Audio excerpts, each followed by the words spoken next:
राम हरे हरे, हरे कृष्ण कृष्ण कृष्ण हरे हरे, हरे राम राम राम हरे हरे, हरे कृष्ण कृष्ण कृष्ण हरे हरे, हरे राम राम राम हरे हरे, हरे कृष्ण कृष्ण कृष्ण हरे हरे।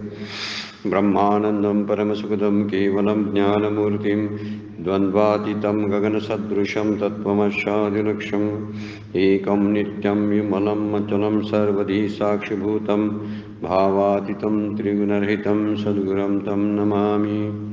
नमामि सद्गुरु शान्तं सच्चिदानन्दविग्रहं पूर्णब्रह्मपरानन्देशम् आनन्दीवल्लभं सद्गुरु सच्चिदानन्दं केवलं करुणाकरं ज्ञानयोगेश्वरं वन्दे ज्ञानदेव पुनः पुनः। ओम नमो ज्ञानेश्वरा करुणाकरा दयाळा तुमचा अनुग्रह लादलो पावन झालो चराचरी। मी कलाकुसरी काहीजने बोलतो वचने अतिभाविका ऐका जनार्दनी तुमचा दास त्याचे असफल व्हावे। सर्व संतांना वंदन करतो, सद्गुरूंना वंदन, आपल्या सगळ्यांना वंदन करून आजच्या सेवेला आपण सुरुवात करतोय। चिंतनासाठी आपण श्लोक चालू केलेला आहे। तिसऱ्या अध्यायातल्या शेवटच्या श्लोकावरती आपलं चालू आहे निरूपण।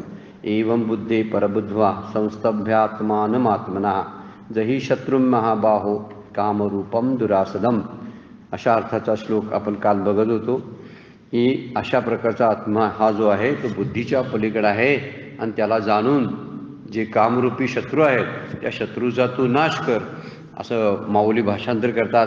हे अंतरी होऊन जरी फिटले तरी निभ्रांत जाण निवटले, जैसे रश्मी विन उरले मृगजळ नाही। ही 270 नंबरची ओवी आहे, लिहून घ्यायची आहे आपण। जे आपण ओव्या लिहून घेतोय त्या ठिकाणी तैसे आणि त्याच्या पुढची सुद्धा, तैसे रागदेश जरी निमाले तरी ब्रह्मीचे स्वराज्य आले, मग तो भोगी सुख आपले आपणची। या दोन ओव्या आहेत पाठोपाठच्या, 270 आणि 271 नंबरची ओवी लिहून घ्यायची आहे। आता आपण काल 270 नंबरच्या ओवीवरती विचार केलेला आहे की हे जे आत्मदर्शनानंतर जे आहे हे बुद्धीचं स्वतःचं बुद्धीनं स्वतःच नियंत्रण करावं, कारण बुद्धीच्या निश्चयानंच आत्मज्ञानाची प्राप्ती होते, असा काल एक विचार आपण चिंतनामध्ये घेतला होता। म्हणजे बुद्धीचा निश्चय झाला की तिथं राहणारी जी वासना आहेत किंवा अहंकार आहे तो कमी व्हायला लागतो, जायला लागतो, आणि गेल्यानंतर बुद्धी शुद्ध झाली की आत्मदर्शनाला आपण पात्र होतो। आत्मदर्शन होतं कारण ते जवळच आहे। म्हणून इथे एक दृष्टांत दिला आहे मृगजळाचा, आणि मृगजळाच्या दृष्टांतामधून सांगतात जी किरणं जी असतात सूर्याची, त्या किरणांच्यामुळे मृगजळ दिसतं। तसं काम क्रोधादी या गोष्टीमुळं विकारामुळं आपल्याला संसार अनुभवाला येतो, सुखदुःख अनुभवाला येतात। सुखदुःख जर नको असतील म्हणजे मृगजळ जर नको असेल, मृगजळाचा भास नको असेल, तर बुद्धीच्या पलीकडे असलेल्या आत्म्याला जाणून घेणं हे सर्वश्रेष्ठ ज्ञान आहे। अन्य कुठलंही ज्ञान तसं शिल्लक नाही की ज्यामुळं सुखाचा अंत होईल। अत्यंतिक कशी म्हणले दुःखांची निवृत्ती आणि परमानंदाची प्राप्ती, मोक्षाची व्याख्या केली या शास्त्रानं। अत्यंतिक दुःखाची शेवटचे जे काही दुःख आहे जरासुद्धा नाही त्याची निवृत्ती, आणि परमानंद जो मोक्ष आहे त्याची प्राप्ती, असा अर्थ मोक्षाची व्याख्या करताना विचारसागर ग्रंथामध्ये म्हणजे शास्त्रानं केलेला आहे, वेदांतानं। आणि खरंच तसं आहे, अत्यंतिक दुःखाची निवृत्ती व्हायला पाहिजे। आत्ता आपल्याला दुःखाची तात्पुरती निवृत्ती होते, काहीतरी आपण थोडंसं काहीतरी उपाय करतो आणि निवृत्ती होते। मग त्यासाठी विचाराचं एक शस्त्र आहे, ते विचाराचं शस्त्र वापरावं लागेल, ज्ञान वापरावं लागेल। ज्ञानाशिवाय निवृत्ती होत नाही, भक्तीनंही होते, पण भक्तीची ती पराकोटीची अवस्था प्राप्त व्हावी लागते। पण त्याला म्हणतात ज्ञानातच ती भक्ती आहे। भक्ती आणि ज्ञान दोन मानून चालणार नाही, कारण भक्तीमध्ये सुद्धा ज्ञान आहे, आणि त्यामुळे भक्तीनं सुद्धा उपासनेनं सुद्धा त्या गोष्टी शक्य आहेत, पण त्याला त्यासाठी खूप प्रयत्न करावे लागतात। पण ज्ञानानं विचारानं मात्र एखादा संसारातली गोष्ट बाधित करता येते, आणि मन बुद्धी चित्त अहंकारामध्ये राहणारा जो शत्रू आहे तो शत्रू आपण पार करून पुढे जाऊन आत्म्याची प्राप्ती करून घेऊ शकतो, असं वर्णन कालच्या आपण चिंतनामध्ये बघितलेलं होतं।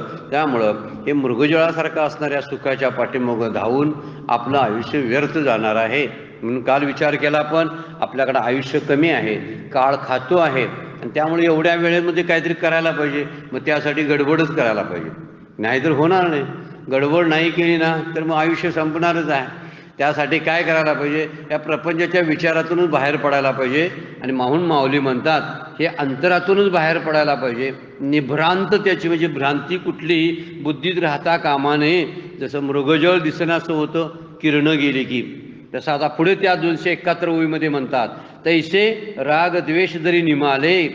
म्हणजे काय होतं, जर आपली आसक्ती, राग म्हणजे आसक्ती, द्वेष म्हणजे त्याबद्दलची प्रतिकूल भावना, तरी ब्रह्मीचे स्वराज्य आले, तरी हे ब्रह्मपद आपल्याला प्राप्त झालं. स्वराज्य शब्द वापरलाय माऊलीने, फार सुंदर शब्द वापरलाय.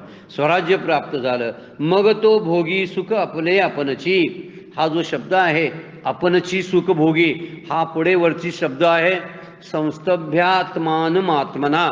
हा जो शब्द वापरलाय ना, त्या ठिकाणी तू स्थिर हो, हे जे वर्णन केलं आहे ते हा ओळीमध्ये त्या शब्दाचा अर्थ आलेला आहे. भगवद्गीतेला वरचा शब्द आहे ना, तो स्वतःचं सुख अनुभवणे. आत्मनैम आत्मना तुष्टा स्थित प्रज्ञस्त दोचते, असा दुसऱ्या अध्यायामध्ये सुद्धा श्लोक आलेला आहे. त्याचा अर्थ आहे आत्म्याचं सुख, आपणच आत्म्याचं सुख भोगणं, आपल्याच आत्म्यामध्ये आपण तुष्ट असणं, हे जे सुखाचा एक प्रकार आहे, तसा सुखाचा प्रकाराला स्वराज्य प्राप्त झालं असं माऊली म्हणतात. ते म्हणतात तैसे राग द्वेष जरी निमाले, तरी ब्रह्मीचे स्वराज्य आले, मग तो भोगी सुख आपुले आपणची. मन आणि बुद्धी इंद्रियांच्या ठिकाणी असणारा काम क्रोध जर गेले, उरत नाही ते, आणि जर नष्ट झाले तर देह पारतंत्र्य जाऊन ब्रह्माचे स्वराज्य प्राप्त होईल. मग तो पुरुष आपले सुख आपणच भोगेल. यासाठी त्याला सुखासाठी दुसरीकडे जायला लागणार नाही, असं सांगण्याचा अर्थ आहे. आपणच भोगी, आपणच आपणच आपलं सुख भोगत राहतो. दुसऱ्या सुखाकडे सुखासाठी त्याला बाहेर जावं लागत नाही, फक्त त्या सुखाची कल्पना मात्र यायला पाहिजे, ते सुख कसं आहे ते. आणि म्हणून इथं म्हणलेलं आहे तैसे रागद्वेष, आणि परत मूळ शब्दावर आलेला आहे. रागद्वेषानं सुरुवात झालेली आहे आपल्याला या प्रकरणाची. तिसऱ्या अध्यायातलं हे शेवटचं प्रकरण कामक्रोधाचं आहे, आणि त्या कामक्रोधाचं सुरुवात होतानाच रागद्वेष शब्द वापरलेला आहे. आणि त्या रागद्वेषामुळंच कामक्रोधाचं हे सूक्ष्म स्वरूप म्हणजे रागद्वेष आहे. कामक्रोध हे दिसणारे प्रकट होणारी गोष्ट आहे, आणि रागद्वेष हे लपून असणारे आहे. रागद्वेषाचीच ही आविष्कार म्हणजे कामक्रोधादी विकार आहेत सगळे. म्हणून राग म्हणजे आसक्ती, आणि द्वेष म्हणजे त्याच्याबद्दलची नावड. म्हणजे राग म्हणजे प्रीती, आणि तिटकारा शब्द आपण द्वेषाबद्दल वापरतो अप्रीती. आवड आणि नावड हे दोन्ही शब्द आपण प्रपंचामध्ये सतत असतात आपल्याकडे, आणि म्हणून आपल्याला सुखदुःखांचा अनुभव येतो. म्हणजे जर राग द्वेष निमाले शब्द वापरला, समजा निमाले म्हणजे नष्ट झाले, तिथंच नष्ट होतात ते. आणि काय होतं, तरी ब्रह्मीचे स्वराज्य आले, म्हणजे तुला ब्रह्मरूपता प्राप्त होईल. मग तिथं सुख जे भोगायचं आहे ते आपणच सुख भोगता येतं. म्हणून मन बुद्धी इंद्रिय यांच्या वाचून काम क्रोध कसे शिल्लक राहतील, आणि काम क्रोध गेले तर मन बुद्धी तरी चित्त अहंकार तरी कसे शिल्लक राहतील. अंतकरणाचा लय तिथं अपेक्षित आहे. काही वेळ ध्यानात असताना अंतकरण लय पावतं, नामात असताना सुद्धा अंतकरण लय पावलेल्याचा अनुभव आपल्याला सुद्धा येऊ शकतो. तर ते लय जेव्हा पावतं ना, त्यावेळी सुखाचा अनुभव येत असतो. बा ते सुख दुसऱ्या कुठल्यावर अवलंबून नसतं, आपणच आपलं सुख भोगत असतो. त्या ठिकाणी कुठली वस्तू नसते, काय नसते, तरी ते लयरूप असतो. मात्र ही लयरूप निवृत्ती नाही उपयोगाची. शास्त्र म्हणतंय आत्यंतिक निवृत्ती पाहिजे. ही लयरूप निवृत्ती परत आपण ध्यानातून उठलो की परत प्रपंचाची आसक्ती सुरू होते, नामातून बाहेर पडलो की परत प्रपंचाची आसक्ती सुरू होते. ही लयरूप निवृत्ती आहे. पण ह्या लयरूप निवृत्तीचा थोडा का असेला अनुभव आपल्याला नामात आणि ध्यानात येत असतो. म्हणून मन बुद्धी आणि इंद्रिय जे आहे, त्या इंद्रियांच्या ठिकाणी जर काम क्रोध नसले तर काय होईल, मग उरलेलं फक्त आनंदच उरणार आहे. कारण आसक्ती संपणार आहे, रागद्वेष उरणार नाहीत. मग रागद्वेष नाहीत तर राहतात कुठे हे रागद्वेष कामादी विकार, मन बुद्धी इंद्रिय यांच्यामध्ये राहतात. म्हणजे विकार गेले तर मन बुद्धीतले विकार गेल्यामुळं चित्तशुद्धीचा अनुभव आहे. चित्तशुद्धीनंतर सुखाचा अनुभव येतो, आणि ते सुखच आहे परतंत्र आहे. म्हणून स्वराज्य म्हणतात. स्वराज्य आपलं स्वतःचं राज्य, हा जो शब्द वापरलेला आहे, छत्रपती शिवाजी महाराजांनी सुद्धा हिंदवी स्वराज्याची स्थापना केली असा शब्द वापरलेला आहे. आणि स्वराज्य हा माझा जन्मसिद्ध हक्क आहे असं टिळक सुद्धा म्हणत होते. शब्दाचा अगदी जबरदस्त वजन आहे, म्हणून तो शब्द माऊलींनी अगोदर वापरलेला आहे. स्वराज्य शब्द जो आहे हा नंतर इतरांनी वापरला, पण अगोदर माऊलींच्या ज्ञानेश्वरीमध्ये तो शब्द आला. स्वराज्य म्हणजे जो पारतंत्र्य संपलेलं असतं आणि आपण आपल्या सुखावर अवलंबून असतो त्याला स्वराज्य म्हणायचं. बरेच वेळा आत्ता आपण प्रपंचक सुखामध्ये प्रपंचातली कुठलीही सुखं मिळवताना दुसऱ्याकडून सुख घ्यावं लागतं. वस्तूकडून, व्यक्तीकडून, परिस्थितीकडून कुठलं तरी काहीतरी असतं आणि त्याच्यावर आपलं सुख अवलंबून असतं. पण हे सुख जे आहे ते माऊली म्हणतात, मग तो सुख भोगी भोगी सुख आपले आपणची. आपलं आपण सुख भोगतो कारण देहाचं पारतंत्र्य जातं आणि ब्रह्माचं स्वराज्य प्राप्त होतं असं म्हणायचं. देहावर आधारित असलेलं माझं सुख होतं. मला स्पर्शाला चांगलं लाभलं तर सुख होतं, जिभेला चांगलं गोड गोड मिळालं तर सुख होतं, कानानं चांगलं माझी स्तुती ऐकायला मिळाली की बरं वाटतं, शिव्या दिल्या तर वाईट वाटतं. हे वाईट वाटणं चांगलं वाटणं जे आहे ना ते शरीरापुरतं मर्यादित आहे आणि शरीराच्या सूचना सगळ्या मन बुद्धी चित्ताला असतात. त्यामुळे माझ्या अंतःकरणामध्ये त्या काम क्रोधाचे विकार तसेच राहतात, कुणाबद्दल तरी, वस्तूबद्दल, व्यक्तीबद्दल. आणि त्यामुळं हे ब्रह्मीचं सुख कसं अनुभवता येईल तर देहाचं पारतंत्र्य जायला पाहिजे. ज्या देहावर मी माझं सुख अवलंबून ठेवलंय त्या देहाबद्दलचं कुठून सुख मला मिळत नाही याची पक्की खात्री आपल्याला व्हायला पाहिजे. केव्हा होईल तर देह मिथ्या आहे हे जाणीव झाल्यानंतर. आता तरी आपण मीच देह आहे म्हणतो, मग काही पुढे जाऊन म्हणतो माझा देह आहे. मग माझा देह नाही हे लक्षात यायला पाहिजे, म्हणजे देहाचं पारतंत्र्य जाईल आणि ब्रह्माचं स्वराज्य प्राप्त होईल. म्हणून देह एक प्रकारचा तुरुंगच आहे. ह्या तुरुंगातून जो बाहेर पडतो ना तो सुटतो. म्हणजे तुरुंग आहेच पण तुरुंगाच्या बाहेर जाणं एक काल्पनिक गोष्ट आहे की जी आसक्ती सुटली या देहाच्या तुरुंगातून बाहेर पडता येतं. म्हणून देहाच्या तुरुंगातून आणि मन बुद्धीच्या नजर कैदेतून आपल्याला बाहेर पडावं लागेल. आपण नजर कैदेत आहोत कुणाच्या तर मन आणि बुद्धीच्या. चांगली कल्पना आहे बरं का. नजर कैदी शब्दार्थ आहे की जी दृष्टी जी आहे माझ्यावरती ती मनाची आहे, बुद्धीची आहे, इंद्रियांची आहे. सतत पहारा देतात, मला काय हालचालच करू देत नाहीत, कुठल्या सुखाचा निर्भय सुखाचा अनुभवच घेऊ देत नाहीत. ते काय म्हणतात, तुला सुख पाहिजे मला घे, मग तरच तुला आम्ही सुख देणार आहे, नाही तर तुला आम्ही सुख देणार नाही. जर ह्यांना विचारात घेतलं आणि बाजूलाच केलं तर माझं स्वतःचं सुख माझ्याकडेच आहे हे मलाच कळायला लागेल. ही जी दोघं तिघं जण आहेत ही माझ्याकडनं सुख घेऊन मलाच परत देत होती असा अर्थ आहे. इंद्रिय कुणाकडनं सुख घेते आत्म्याकडून, बुद्धी कुणाकडनं सुख घेते आत्म्याकडून. मला जे बरं वाटतं खाल्ल्यावर, कुणाकडून स्तुती ऐकल्यावर, मान मिळाल्यावर बरं वाटतं, किंवा मला कधी कधी बरं वाटत नाही. ह्या सगळ्या गोष्टी आहेत ना यांच्या सगळ्या आहेत, यांच्यातले विकार आहेत ते माझ्यात या लागलेले आहेत. वास्तविक विचार केला तर चहा पिल्यानं किंवा काहीतरी खाल्ल्यानं मला बरं वाटतं ते आत्म्याचं सुख असतं. पण तो आत्म्याचं सुख आहे असं मानतच नाही ना देहासक्तीमुळं. तो म्हणतोय चहा प्यायल्यामुळं मला बरं वाटलं, नाही चहा प्यायल्यामुळं बरं वाटत. मग चहा मग 10, 15, 20 कप प्यावा मग बरंच वाटतंय ना. मग एक झाला तर दुसरा झाला, दिवसभर चहा पित राहावं तर म्हणतोय नको मला चहा. याचा अर्थ चहात सुख नाही आहे. कशी गंमत आहे बघा. आपण म्हणतो ह्या गोष्टीमध्ये सुख आहे. बघा मला माझी माणसं भेटली की मला सुख मिळतं, पण 4 दिवस झाले की तेच पाहुणा नकोसा वाटायला लागतो. त्याला म्हणते जाई नका झालाय, बरेच दिवस राहायला इथं. आता मग अगोदर वाटत होतं तुम्हाला बघायचं वाटतं या या या गळा मिठी घ्यायची, नंतर म्हणायचं हे जायला कधी जाणार आहे. याचा अर्थ आहे व्यक्तीमध्ये सुख नाही, वस्तूमध्ये सुख नाही, सुख आहे आत्म्यामध्येच. फक्त ते कुणाकडून येतं हे उसनवारी आहे सगळी. इंद्रिय म्हणतात मी तुला सुख देतो, मन म्हणते मी तुला सुख देतोय, बुद्धी म्हणते मी तुला सुख देतो. कोणीही देत नाही, ते आत्म्याकडून घेतात. पण विकारित होऊन येतात ना. आत्म्याकडलं सुख आहे पण विकार धारण करून येतं. कुणाचे विकार आहेत ते? आत्मा विकारी आहे, तो तर निर्विकारी आहे. मग येतोय विकार कुणाचा? इंद्रियांचा, मनाचा, बुद्धीचा विकार. त्यामध्येच काम करत राहतात ना. मग जाता जाता ती आपल्याला त्याला घेऊनच पुढे जातात आणि पुढे गेले की वाटते मला हे पाहिजे, मला ते पाहिजे, हे नको ते नको. सुरू झालं बघा. माझा मान ठेवला नाही, माझा अपमान केला, माझी निंदा केली, माझी स्तुती केली, सगळ्या गोष्टी तिथून सुरू होत्यात आणि ह्या होऊ नयेत यासाठी मधले जे आहेत ना इंद्रिय आदी सगळी जे आहेत, इंद्रिय आहे, मन आहे, बुद्धी आहे, यांच्या नजर कैदेतून आपण सुटका करून घेतली पाहिजे स्वतःची. देहाच्या तुरुंगामध्ये आणि मन इंद्रिय बुद्धीच्या नजर कैदेमध्ये हा जीव पारतंत्र्याचा अनुभव मरेपर्यंत घेत असतो. मरेपर्यंत नव्हे, प्रत्येक जन्मात घेत असतो. मरून काय एकदा मरून सुटते काय? नाही सुटत. अनेक वेळा मरावं लागतंय. किती वेळा जन्मा यावे, किती व्हावे फजिती, तुकाराम महाराज म्हणतात. किती फजिती करून घ्यायची प्रत्येक जन्मामध्ये. माझं माझं म्हणायचं आणि फजिती करून घ्यायची. माझं माझं म्हणायचं बंद केलं तर फजिती संपते. कारण आपण सुखाचा अनुभव घेतो. माझं नाही म्हटल्यावर कशाला काय करायला लागेल? कुठं जावं लागेल? कुठं जावं म्हणजे सुख होईल? काहीच नाही. कुणाला भेटल्यामुळे होणार आहे काय? नाही. कारण माझं काही नाहीच ना. मग कशासाठी मला काय पाहिजे आहे? तर काय नाही.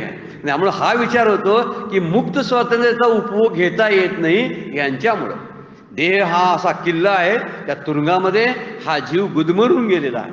आणि मन बुद्धीसारखी जरा जरी इकडे तिकडे काय करावं तर ते हालचालच करू देत नाहीत आपल्याला. जरा नामाला बसावं तर मन म्हणते चल की तिकडे बाहेर. किती दिवस झालं शिवगडवर येऊन राहिलास, घरात जरासा बघ जा की तिथं आंबे लागलेत, चिक्कू लागलेत, कोणतरी शेजारी नेत असतील बघ, जरा जाऊन ये जा घराकडनं. ह्यांची नजर काही का आमच्यावरती लादतात बघा ते. म्हणजे जरा नामाला बसलं, जरा ध्यानाला बसलं, काहीतरी तत्वाचं चिंतन करायला लागलो, ह्यांचा घाला आलाच पडलाच बघा. बाहेरची माणसं कमी त्रास देतात आपलं. कमी म्हणजे नाहीतच. त्यांचा कसला त्रास होतोय? त्रास होतोय ह्या मनबुद्धी आणि इंद्रियांचा त्रास होतोय आपल्याला. त्यांच्यामध्ये चाललेले विकार जे आहेत ते विकार त्यांच्यात बसलेत आणि ते विकार मला सारखे उठवतात, बसवतात, फिरायला लावतात, बोलायला लावतात, बडबडायला लावतात, दुसऱ्यांचा अपमान करायला लावतात, स्तुतीची अपेक्षा ठेवतात, मान द्या म्हणतात, मला हार घाला म्हणतात. हे सगळे आतले बोलतात. मला म्हणजे आत्म्याला त्याची कशाची गरज नाही. मग हे ब्रह्मीचं स्वराज्य कधी प्राप्त व्हायचं? तर देहाच्या तुरुंगातून आणि मन बुद्धी इंद्रियांच्या नजरकैदीतून आपण बाहेर पडायचा निश्चयच करायला पाहिजे. नाही यांच्या नादाला आता लागायचं असं म्हटलं पाहिजे. म्हणजे ही गुलामगिरी आपण संपवून टाकू. खरी गुलामगिरी यांची आहे. ह्यांच्या गुलामीमध्ये मी अडकलोय. म्हणजे आत्मा भरूया आपण. जीवात्मा जो आहे तो असा या तुरुंगामध्ये अडकला आहे. जीवात्म्यावरती यांची नजर आहे म्हणून त्यांना हालचाल करता येत नाही. म्हणून कामादी शत्रूंची गुलामगिरी संपवून हे आत्म्याचं स्वातंत्र्य भोगणं, याला स्वराज्य शब्द वापरतात माऊली. ब्रह्मीचे स्वराज्य आले. आता हे ब्रह्मीचे स्वराज्य म्हणजे ब्रह्मपदाचं स्वराज्य प्राप्त होतं. मीच ब्रह्म आहे असा अनुभव येणं म्हणजे ब्रह्मीचं स्वराज्य प्राप्त होणं. मग या सुखासाठी बाहेर शोधायची काही गरजच राहत नाही. कारण हे सुख जे आहे आपणची भोगतो, तो स्वतःशीच भोगतो. आणि म्हणून इथं म्हणलेलं आहे मग तो भोगी सुख आपले आपणची. दुसऱ्यावर अवलंबून ते सुख नसतं. कारण माझं सुख हे सापेक्ष आहे. खरं वास्तविक सुख कसं आहे? निरपेक्ष आहे. ते कुणावरही अवलंबून नाही. अशा निरपेक्ष सुखाचा जर अनुभव घ्यायचा असेल तर ब्रह्माचं वैशिष्ट्य आहे तो सद्रूप आहे, चिद्रूप आहे, आनंदरूप आहे. मग तिन्ही जर आहे तर ते तिन्ही वैशिष्ट्य मी जर ब्रह्म आहे तर ती मलाही लागू पडतात. हा अनुभव घेतला पाहिजे आपण चिंतनानं, विचारानं अनुभव घ्यायचं. माझं अस्तित्व सतत आहे, मी सतत असावं असं वाटतंय. हे सदचं लक्षण आहे ना. सद जे आहे ते सद म्हणजे सतत असणं, नित्य असणं, असा सदचा अर्थ आहे. मग सद नित्य आहे तर मला कधी वाटतंय मी नसावं? नाही, कायम असावं असं वाटतंय. मला कायम असावं वाटतंय याला कारण मी सदरूप आहे म्हणून. दुसरं चिद्रूप म्हणजे मी ज्ञानरूप आहे. म्हणजे माझ्याकडं ज्ञानाची लालसा आहे. ज्ञान मिळवावं असं वाटतं. कुणाला वाटत नाही सांगा ज्ञान मिळवावं? ह्याची माहिती करून घ्यावी, त्याची माहिती करून घ्यावी.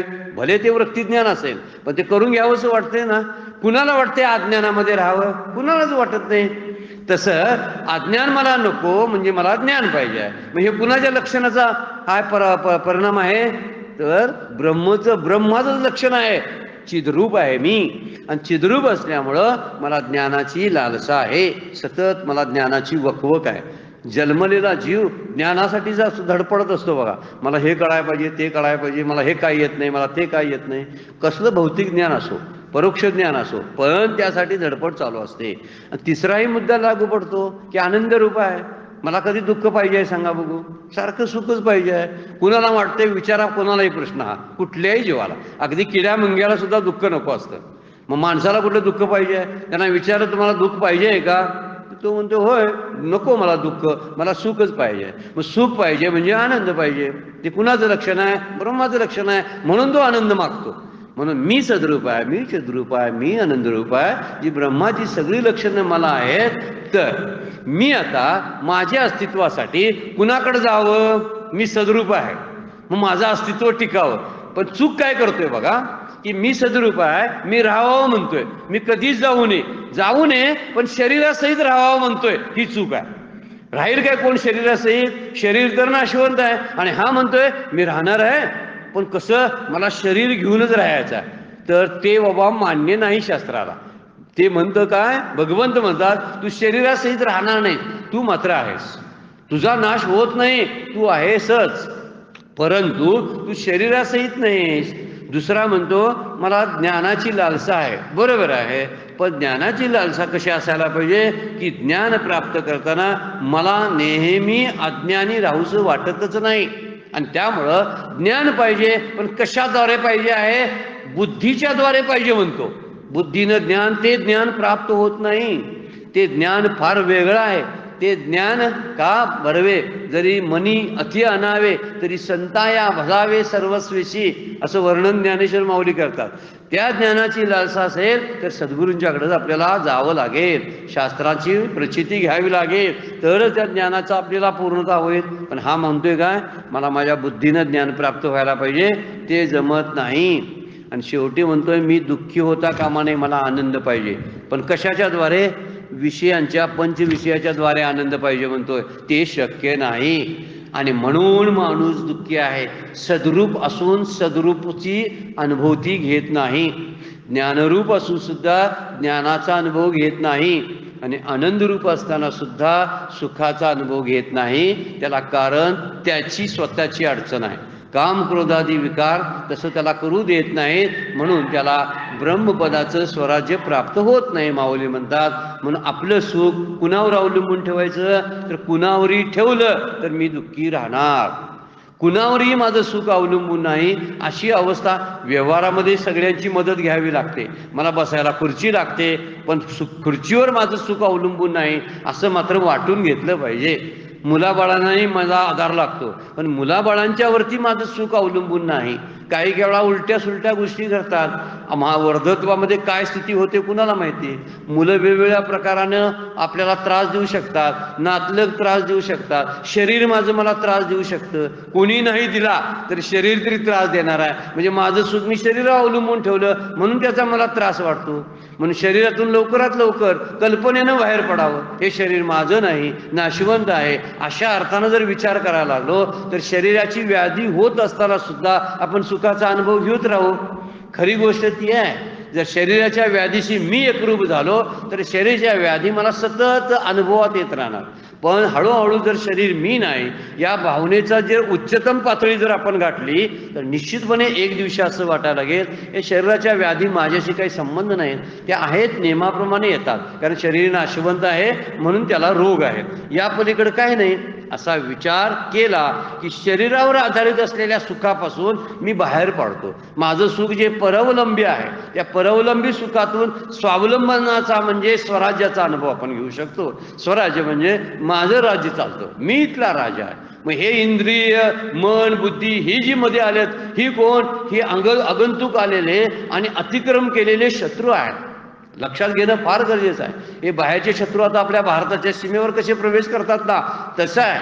भारताला जर स्वराज्य भोगायचं असेल तर ह्या भोवती तटबंदी व्यवस्थित करून या दहशतवादी जे आहेत, अतिक्रमण करणारे जे आहेत त्यांना थांबवलंच पाहिजे.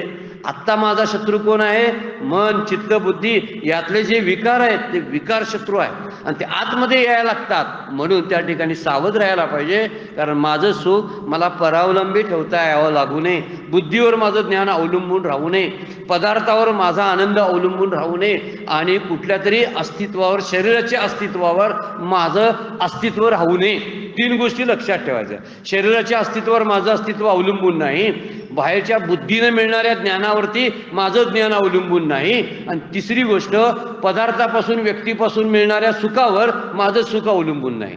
या तीन गोष्टीचं चिंतन सतत आपण जर करायला लागलो तर खरंच आपल्याला मी सद्रूप आहे, मी चिद्रूप आहे, मी आनंद रूप आहे असा अनुभव हळूहळू हळू या लागेल. आणि ते ब्रह्मीचं स्वराज्य आहे तिथं मिळेल. जिथं आपण बसतो तिथंच त्या सुखाची प्राप्ती होते, बाहेर कुठं जावं लागत नाही. न लागे जावे वनांतरा, सुखे येतो घरा नारायण. तुकोबा काय म्हणतात, घरातच देवाचा प्रवेश होतो. देव घरात कुठल्या ह्या शरीररूपी घरामध्ये देवाचा प्रवेश होतो आणि मग कुठले काम करतो कसे राहतील. तुका म्हणे देह भरिला विठ्ठले काम क्रोधे केले रिते घर. काय सुंदर अभंगामध्ये म्हणतात बघा, बोलावा विठ्ठल पहावा विठ्ठलामधली ती ओळ आहे बघा. तुका म्हणे देह भरिला विठ्ठले, मग काय होईल, काम क्रोधे केले रिते घर.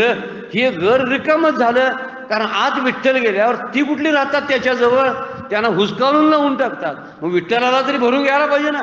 म्हणून विठ्ठलाला भरलं की आहे त्या ठिकाणी सुखाचा अनुभव आपल्याला यायला लागतो. ते सुख अनुभवता येतं. ठाईच बैसुनी करा एक चित्त आणि आवडे अनंत आळवावा, तुकाराम महाराज म्हणतात. कुठं बसावं, ठाईच बैसुनी, म्हणजे जिथं आहे तिथंच बसा आणि त्या सुखाचा अनुभव घ्या. मग बसून आपल्याला काय लागते माहिती आहे, काहीतरी वस्तू लागतात, माणसं लागतात, परिस्थिती व्यवस्थित लागते आपल्याला मॅच होणारी सुटेबल, मग म्हणतोय आपण सुखाचा अनुभव आला. पण तो किती काळ टिकतो बघा, टिकत नाही, कारण त्याच्यावर अवलंबून आहे, ते जातं. व्यक्ती असते तोपर्यंत सुख वाटतं. माझ्याजवळ आयुष्यभर राहिलेली माझी बायको किंवा नवरा काही दिवस मला नंतर सोडून जातात. मग सोडून दिले तर माझं सुख त्यांच्यावर ठेवलं होतं आणि ती गेल्यामुळे काय झालं, मग मी रडायला लागतो. माझी बायको पाहिजे होती, ती असं करत होती म्हणून रडतो. अगोदरच तू स्वावलंबी स्वराज्यात भोगला असतंस तर तुला तिच्या सुखावर किंवा त्याच्या सुखावर अवलंबून राहावं लागलं नसतं. म्हणून खऱ्या सुखाचा पत्ता शोधला पाहिजे माणसानं.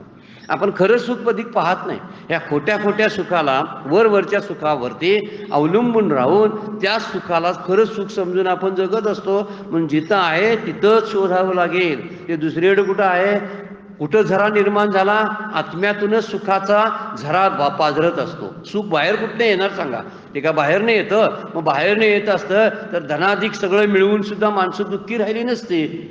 जी माणसं त्यांना भेटायला पाहिजे ती भेटून सुद्धा ती दुःखी राहिली नसती. जशी परिस्थिती आहे तशा परिस्थिती सुद्धा आज मला बरंच वाटत नाही. मग काय पाहिजे आहे तुम्हाला खायला, नको आहे तरी पण मला बरं वाटत नाही. कुणाची आठवण येते, कुणाला भेटायचं आहे, नाही कुणाला भेटायचं तरी पण मला बरं वाटत नाही. आता ह्याचा अर्थ, ह्या प्रश्नाचं उत्तर स्वतः शोधायला पाहिजे ना. मला काही नको पण आहे तरी मी दुःखी आहे, म्हणजे याचा अर्थ काय आहे, तर माझं काहीतरी आहे बिघडलेलं आहे.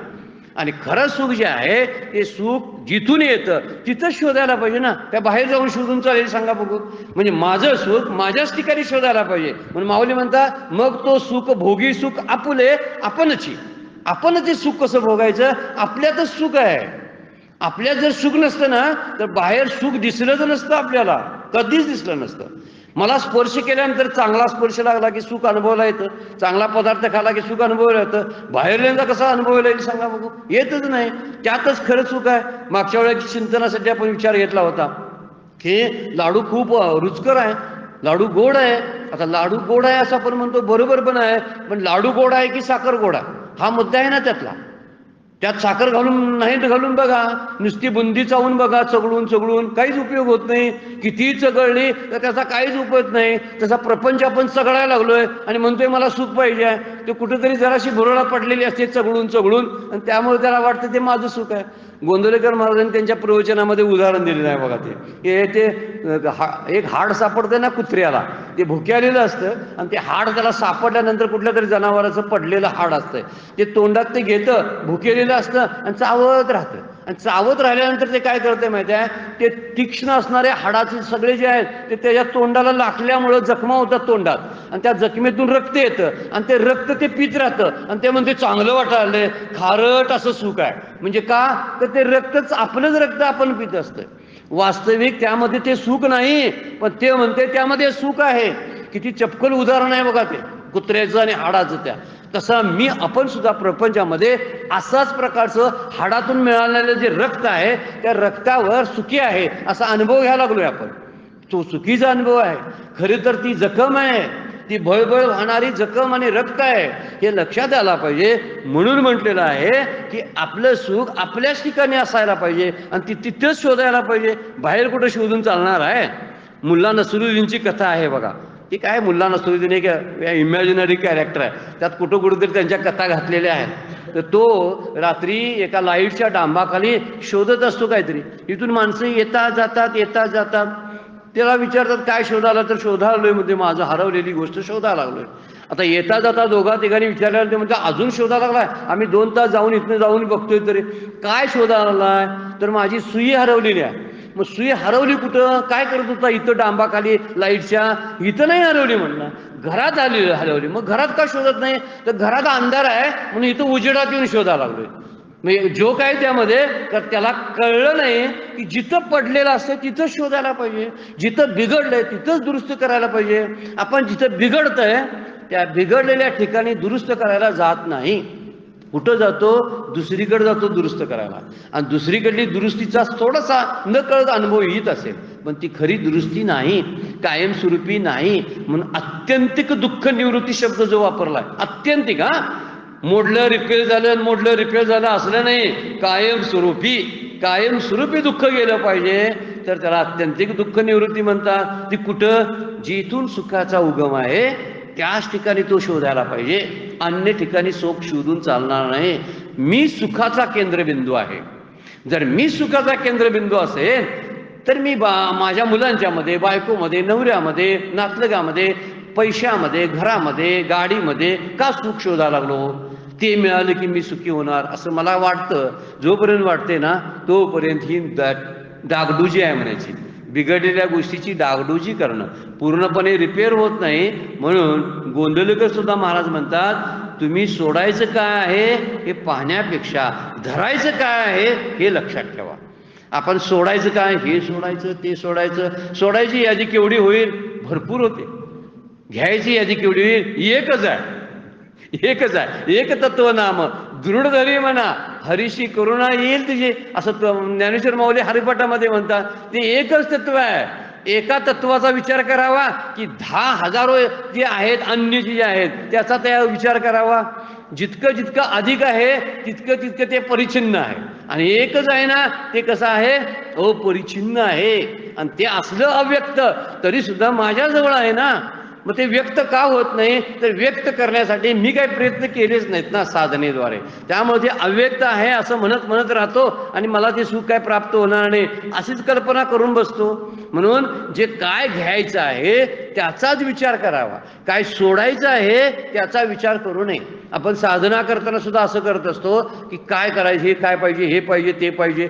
असो, ठीक आहे, मला बसायला चांगली बैठक पाहिजे, शांत जागा पाहिजे नाम घ्यायला, आणि एखादं पाठीमागं पार्श्व असं संगीत लावलं तर बरं वाटतं. आणि अशा ठिकाणी झुळझुळ वारा आहे त्या ठिकाणी मी शांतपणे नाम घेणार आहे. बरोबर आहे. किती गोष्टी आपण काय केल्या, अपेक्षित केल्या बघा, इतक्या गोष्टी. पण काय करायचं आहे? फक्त नामच घ्यायचं आहे ना, मग नामाला पकडावं. इतर गोष्टींचा फारसा विचार करू नये, मग त्या गोष्टी गौण ठरायला लागतात. म्हणून संसार जेव्हा गौण ठरतो तेव्हा देव प्रमुख होतो. म्हणून प्राधान्यक्रम देवाला द्यायला पाहिजे. म्हणून प्रभाते मनी रामचिंतित जावा. संध्याकाळी रामचिंतित जावा नाही, दुपारी नामचिंतित जावा नाही. राम चिंतावा तो प्रभातेच. प्रभाते म्हणजे डोळे उघडले बरोबर रामाची आठवण आली पाहिजे. का? त्याला प्रायोरिटी आहे, इतर सगळं गौण आहे. मग काय धरायचं हे फार महत्वाचं आहे. काय सोडायचं अजिबात गौण आहे ते पण सोडायचं आहे. ते सुटेल, पण एकदा हे धरल्यावर ते सुटायचं राहणार आहे काय? म्हणून मगाशी म्हटलं आपण, देह जर विठ्ठलानं भरला असेल तर काम करताना घालवायला आणखीन काय उपाय करावा लागतो का? एका विठ्ठलाला पकडला तर 6 शत्रू एकदम बाहेर पडतात ना एका विठ्ठलामुळं. मग विठ्ठलाला पकडावा की कामाला घालवीत बसावं, क्रोधाला घालवत बसावं. मग आता माझा मध राहिला, मधाचा अहंकार आहे, तो दंभ घालवा लागलोय, आता तोपर्यंत आयुष्य संपलं. त्याच्यापेक्षा विठ्ठलालाच आत बसवावा म्हणजे ते जातात. याचा अर्थ असा आहे आपलं सुख आपणच अनुभवावं म्हणजे ते ब्रह्मीचे स्वराज्य प्राप्त होईल असं माऊली बोलतात. ही फार सुंदर ओळ आहे बरं काय चिंतन करण्यासारखी. ब्रह्मीचं स्वराज्य याचा अर्थ तो आहे. म्हणून काय करावं? काम क्रोधात राहून आपण बुद्धी पलीकडे असणारं तत्व जाणू शकत नाही. म्हणून त्यासाठी काय करावं? भगवंताची मदत घ्यावी. बरेच वेळा हे ज्ञानाचं क्षेत्र फार कठीण आहे. 12व्या अध्यायामध्ये आपण बघणार आहोत. स्वतः भगवंत सांगतात, तू या योगाच्या आणि ज्ञानाच्या नादाला लागू नको रे बाबा. हे सगळे नुसते चणे, लोखंडाचे चणे म्हणलेलं आहे. आणि गिळता मुख फाटे एवढं खातोस हे दगड दगड खायला लागलास तू. योगात जाऊन ज्ञानाचा विचार करून अवघड ज्ञान घेऊन भक्ती कर रे बाबा, उपासना कर त्यापेक्षा, असं वर्णन 12वा अध्याय करून सांगतो. म्हणून आपण भगवंताची मदत घ्यावी, सोपी आहे. त्याच्याशी दोस्ती करणं सोपं आहे. तू एकटाच आहे म्हणून एकट्याची मदत घ्यायला बरं वाटतं. हजारांना बोलवायला नको. किती जणांना फोन करतोय आपण सांगा दिवसभरातनं. प्रत्येकाचं मन राखायला लागते.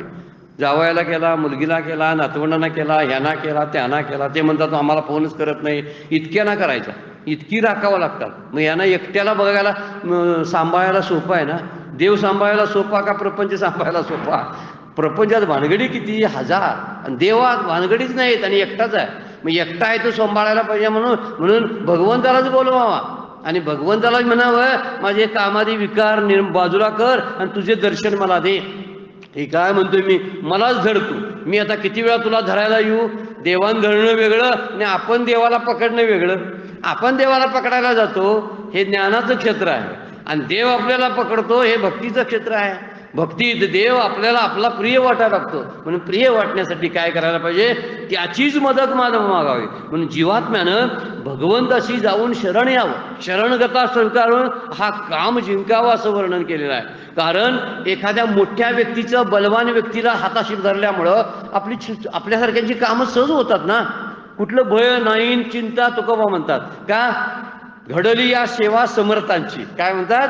नाही आता भय नाही वाटे ऐसे जीवा, घडली या सेवा समर्थांची. आता मला माझ्या जीवाला भय वाटत नाही, कारण मी आता समर्थाच्या म्हणजे विठ्ठलाच्या ताकदवान असणाऱ्या व्यक्तीच्या सहवासात आहे, त्या तत्वाच्या सहवासात आहे असं तुकोबा म्हणतात. मग काय कारण काय? शरण आलेत ना त्यांना. त्यामुळे असले काम क्रोध आदी शत्रू अशा बलवानाजवळ भांडायला येतील काय? त्यामुळे इथं समर्थ व्यक्तीच्या मदतीनं सुद्धा एखादी लहान व्यक्ती यशस्वी होऊ शकते, हा आपला व्यवहारातला बोध आहे. तसे काय, डोंगरातून निघालेला एखादा लहान ओढा सुद्धा मोठ्या नदीला मिळाल्यावर समुद्रापर्यंत आपोआप जातो. हे उत्तम उदाहरण आहे. छोटासा ओढा, डोंगरात निर्माण होणारा हा ओढा आहे, पण एखाद्या नदीला जाऊन मिळायचं, नदी बरोबर घेऊन समुद्राला जाते. हा सोपा मार्ग आहे ना. का डायरेक्ट समुद्राला जाणं त्या ओढ्याला शक्य आहे सांगा बघू? नाही शक्य.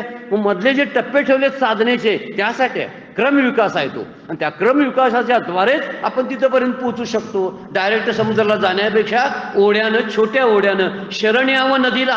आणि नदी काय करते? तीच नदी बरोबर त्या समुद्राला जाऊन घेऊन जाते. म्हणून सर्वसाधारण आहे, शास्त्राला सद्गुरूंना शरण यावं. ते बरोबर आपलं बोट धरून त्याची भेट घालून देतात. मग त्याच्यापेक्षा कामक्रोधाचे विकार घालवत बसण्यापेक्षा ही गोष्ट सगळ्यात श्रेष्ठ आहे. म्हणून आपल्या बळावर आपला भरोसा ठेवायचा नाही, भगवंताच्या बळावर आपला विश्वास असला पाहिजे. तो शक्तिमान आहे, तो काय आहे म्हणतात, सर्व विभू आहे, सर्वत्र आहे आणि सर्व Shaktimaan. Omni patient, omni present, omniscient शब्द कसे वापरलेत बघा त्याला. तो सर्व विभू आहे, सगळीकडे आहे, तो ताकदवान आहे. मग त्याच्याच नादाला लागावं ना. कधी दिसतात कधी नाहीत दिसत, त्यांच्या नादाला कशाला लागावं? जो सतत माझ्याजवळ असतो तो आत्मस्वरूप मी आहे. मग त्याच्याच सुखाचा अनुभव घ्यावा ना. तेच ब्रह्मीचं स्वराज्य आहे. त्या ब्रह्मीच्या स्वराज्याच्या नादाला लागावं म्हणून कामाच्या घरातून बाहेर पडावं. पण बाहेर पडताना शिवाय या घरात एक वाक्य आहे बघा, कामाच्या घरातून बाहेर पडल्याशिवाय रामाचा अनुभव येणार नाही. काम म्हणजे काय आहे? या ज्या काही इच्छा आहेत ना, त्या इच्छा सगळ्या आहेत. त्या इच्छेतून बाहेर पडल्याशिवाय रामाचा कसा अनुभव येईल? म्हणून ब्रह्मीचं स्वराज्य प्राप्त होतं. आपलं सुख आपणच अनुभवायला मिळतं, दुसऱ्यावर अवलंबून राहावं लागत नाही. मुलांनी नाही पाहिलं वृद्धत्वामध्ये तर त्यांच्याबद्दल तक्रार राहत नाही. शरीरानं नाही साथ व्यवस्थित दिली तर शरीराबद्दलची तक्रार राहत नाही. कारण माझं सुख माझ्यावरच अवलंबून आहे. मी शरीरावर ठेवलं नाही, माणसावर ठेवलं नाही, वस्तूवर ठेवलं नाही. त्यामुळं मला औषध उपचार कोणी केला नाही केला तरी चालतं, वेळेवर जेवाय वाढलं नाही वाढलं तरी चालतं, कारण माझं जेवण्यात सुख नाही आहे. ते संपलंय. पूर्वी जेवण्यात सुख होतं, आता नाही. पूर्वी वाटायचं कोणतरी मला हाक मारावी, चहा द्यावा, आता नाही वाटत. असं हे ब्रह्मीचं स्वराज्य आहे. आणि हे ब्रह्मीचं स्वराज्य काम क्रोधादी विकार निमाले, तैसे राग द्वेष जरी निमाले, तरी ब्रह्मीचे स्वराज्य आले, मग तो भोगी सुख आपुले आपणची. फार दोन सुंदर ओळी आहेत ना, 270 आणि 71. आपणही अजून त्याच्यावरती चिंतन करावं. 272 नंबरची ओळी, ते गुरु शिष्याची गोठी. आता आले तर बघा मूळ योगी त्यांचं मूळ लक्षण जे आहे ज्ञानेश्वर माऊलींचं ना, हे लक्षण आहे. ते फारसे बोलतात, बाहेर पडतात आणि मग बोलत असतात. कारण त्यांचं आतलं जे आहे ना, अंतरंग जे आहे ते योग्याच आहे. बोलतात कसे बघा, ते गुरु शिष्याची गोटी पदपिंडाची गाठी, ते स्थिर राहुनी नुटी कवने काळी. ते गुरु शिष्याची गोटी म्हणलेला आहे. म्हणजे गुरु आणि शिष्यांची ती गोष्ट आहे. गोटी म्हणजे गोष्ट. गुरु शिष्यांचा संबंध आहे. गुरु शिष्यांच्या एकांतात होणाऱ्या ना जे संवाद आहेत ते कसले आहे? पद पिंडाची गाठी. गाठी म्हणजे एकरूपता. पद म्हणजे ब्रह्म म्हणजे आत्मा, आणि पद आणि पिंड म्हणजे जीव. पिंड म्हणजे जीव आणि पद म्हणजे आत्मा. या पदाची आणि पिंडाची गाठ पडते. म्हणजे त्याला जीव ब्रह्मैक्य ज्याला म्हणतात, ते जीव ब्रह्मैक्य आपोआप सिद्ध व्हायला लागतं ना. गुरु शिष्याची गाठ पडते. गाठ पडली की त्यांचं बोलणं होतंय, आणि तीच गाठ म्हणजे गुरु शिष्याची गाठ म्हणजे ब्रह्म जीव ब्रह्मैक्य आहे. जीव ब्रह्मैक्य आहे. ते जीवाचं आणि ब्रह्माचं ऐक्य आहे. कारण ते वेगळे राहतच नाहीत ना नंतर. म्हणजे गुरु शिष्यांचा संवाद हा एकांतामधला असतो. माऊलीने अनुभव सांगितलेला आहे. त्या संवादामध्ये बोलणं फार नसतंच बोलणं. गुरूंच्या बरोबर बोलायसारखं काही नसतं. शेवटच्या टप्प्यामध्ये काय बोलायचं हा मुद्दाच असतो ना. त्यामुळे त्यांच्या दोघांच्या एकांतामधलं त्यांचं घेणं देणं आतला व्यवहार चालू असतो, बाकी काही चालू नसतं. म्हणून त्याला गुरु शिष्याची गोठी म्हणलेला आहे. एकांतातला संवाद आहे तो, आणि संवाद फार सुरेख असणार. कल्पना केली तरी बरे आहे. म्हणून मुक्त पुरुष जो असतो तो गुरु शिष्यांच्या संवादामध्ये काय करतो? पद म्हणजे व्यापक असलेलं ब्रह्म, आणि पिंड म्हणजे जो परिच्छिन्न असलेला जो जीव आहे, स्वतःला समजत होता, तो त्याच्याशी एकरूप झाल्यामुळं त्यांची गोष्ट एकत्र घडली. जशी नदी समुद्राला मिळाली तर त्याचा खळखळाट संपून जातो. मधीच अगोदर खळखळ खळखळ खळ धड धड धड धड धड असा आवाज चालू होता. मग काहीतरी चालू असतं ना शिष्याचं. ते चालू होतं, ते अगदी उथळ होतं सगळं, म्हणून चालू होतं. आता उथळपणा राहिला नाही. समुद्राच्या प्रशांत खोलीमध्ये प्रवेश केला आता नदीनं, आणि नदी आतमध्ये घुसल्यावर काय बोलेल हो? कसला खळखळाट करेल? वाचते नंतर नाही वाजत का? संपला ना खळखळाट सगळा. कारण उथळ ज्ञानाचा तो खळखळाट होता. आता प्रशांत सागरामध्ये आत गेल्यावर गडप झाली नदी. तसं गुरूंच्या एकंदर आतमध्ये त्या तत्वामध्ये, त्या गुहेमध्ये हा शिष्य म्हणजे जीव आपोआप आत जातो, आणि त्यांचा जो संवाद चालतो तो संवाद म्हणजे जीव ब्रह्मैक्य ज्ञान आहे. ते आता कसला संवाद असणार आहे हो? काय बोलणं होईल काय त्या ठिकाणी? होणारच नाही. जोपर्यंत बोलणं आहे ना तोपर्यंत ऐक्य झालं नाही असा त्याचा अर्थ आहे. जोपर्यंत नदी स्वतःला नाव आहे नदीचं, जोपर्यंत नदीला खळखळाट आहे, तिचा उथळपणा आहे, तोपर्यंत ती समुद्राशी एकरूपच झालेली नाही. म्हणून तिचे सगळी लक्षणं दिसून येतात. नाव आहे दूधगंगा, वेदगंगा, पंचगंगा. आता समुद्रात गेल्यावर कुठली गंगा राहिली नाही. सगळ्या उपाध्या टाकल्या की मग जाता येतं. ही वरची सगळी असलेली जी कपडे आहेत कामक्रोधादी विकारांची, ही ज्यावेळी निघतील ना त्याच वेळी त्याच्याशी एकरूप होता येतं, अन्यथा नाही. आणि म्हणून इथं म्हणलेलं आहे गुरु शिष्यांच्या संवादामध्ये ते ऐक्य जाणवतं. आणि त्या ऐक्यामध्ये काय म्हणतात? ते स्थिर राहुनी नुटी कवने काळी. तू त्याच ठिकाणी कोणत्याही काळात तिथून तू उठू नकोस. त्याचाच अनुभव घे. तेच चाकत राहा सुख. ते कण त्याचा लुटत राहा. एकदा प्राप्त झालं सुख ना, बाहेर हिंडावं लागत नाही. तुकाराम महाराज म्हणतात, त्याचे सुख तुम्ही देखील यावरी, मग दारोदारी न हिंडालं. फिरणार नाही. मग मला जरासं हे द्या, शब्दाच्या दारात जायचं, मला कोणतरी स्तुती करा. नंतर स्पर्शाच्या दारात जायचं, मला काहीतरी गुबगुबीत काहीतरी बसायला द्या, हे स्पर्शाच्या दारात. नंतर कुठल्या आणखीन काय शब्द स्पर्श रूपाच्या दारात जायचं, मला काहीतरी चांगलं दर्शन घडू दे. ह्या प्रत्येकांच्या 5 दाराला हिंडण्यापेक्षा आतमध्ये ते गुरु शिष्याची गोटींची गाठ अनुभवणं फार जबरदस्त असा अनुभव. आता तो ज्याने घेतला असेल अशा गुरु शिष्यांना त्यांना सलाम केलेला पडा. हॅट्स ऑफ म्हणायचं त्यांना, की ज्यांनी तो अनुभव घेतलेला आहे त्यांना. किती उच्च दर्जाचं सुख ते भोगत असतील बघा. या फुटकं सुखातून बाहेर पडल्याशिवाय त्याचा अनुभव येत नाही. म्हणून या गुरु शिष्याच्या भेटीतूनच जीवाला शिवपण प्राप्त होतंय म्हणतात. हा काय म्हणतात? जीव शिव एक आहे. ज्ञानोबांच्या हरिपाठामध्ये आहे की जीव शिव सीमा समा. जीव शिव समा शब्द आहे वापरलेला आहे.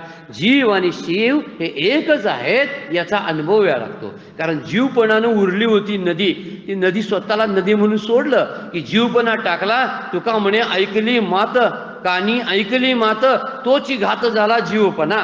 किंवा काना वचनाची या भेटी सरसेराची पै उठी. आता कोणतरी उठे मी वस्तू गा म्हणतात, माऊलींचीच ओवी आहे बघा. नुसतं कानात सांगितलं ना गुरुनी की उठला बघा आणि आता म्हणते माझं स्वतंत्र असं प्रपंचाचं काय स्थान राहिलं नाही, तुम्ही आणि मी एक झालो आणि तो एक झालेल्याचा अनुभव हा यामध्ये म्हणतात. त्या ठिकाणी तू गप्प बस, स्थिर बस. एकदा त्या तत्वाची प्राप्ती झाली ना, त्या स्थिर तत्वाचा अनुभव घेत बस. इकडं तिकडं हिंडत बसू नकोस, इकडं तिकडं काहीतरी करत बसू नकोस. तुला त्याचा अनुभव आरामात घेता येतो. आणि ज्ञानी भक्ताचं लक्षण सांगितलेलं आहे. म्हणून काम हा किंवा क्रोध कुठं राहायला आहेत? इथंच आहे. आता हल्ला करायलाही जवळच्या जवळ बरं आहे ना, इथंच हल्ला करता येतो आणि हल्ला करूनही ते सुख प्राप्त करता येतं असं वर्णन आहे.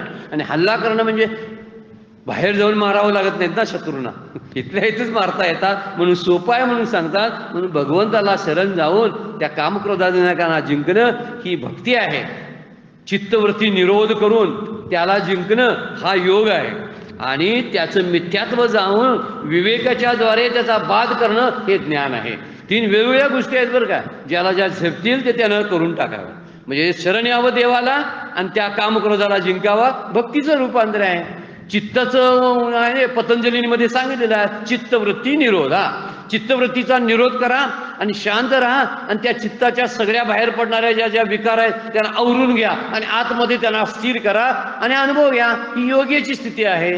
आणि हेच दिसणारे कामक्रोध आहेत आणि प्रपंच दिसणारा दृश्यरूप प्रपंचाला मिथ्या समजा आणि विवेकानं त्याचा बाध करून टाका. हे खरंच नाही, झालंच नाही असा विचार करा. ही ज्ञानाची अवस्था आहे.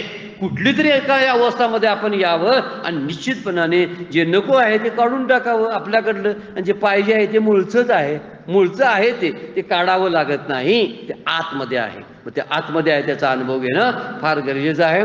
पुढे ओव्या त्या वाचून दाखवायच्या आहेत आपल्याला. फक्त इथं म्हणतात बघा, ऐसे सकळ सिद्धाचा राहो देवी लक्ष्मीचा नाहो राया एके देव देव बोलता झाला. याप्रमाणे सिद्धांचा राजा म्हणजे लक्ष्मीचा पती देवादिदेव श्रीकृष्ण म्हणाला, राजा हे श्रीकृष्णाचे म्हणणे ऐक. संजय म्हणाला, आता पुनरपी तो अनंतू आद्ययुकी मातू सांगेल तेथे पंडसुतू प्रश्न करील. ज्ञानेश्वर महाराज श्रोत्यांना म्हणतात, आता पुन्हा तो अनंत श्रीकृष्ण एक जुनी गोष्ट सांगणार आहे पुढच्या अध्यायामध्ये. आणि त्याविषयी अर्जुन सुद्धा प्रश्न विचारणार आहे. कुठला तो बघूया. तर या बोलाचा हनपाड की रसवृत्तीचा निवाड येणे श्रोतया होईल सुरवाड श्रवण सुखाचा.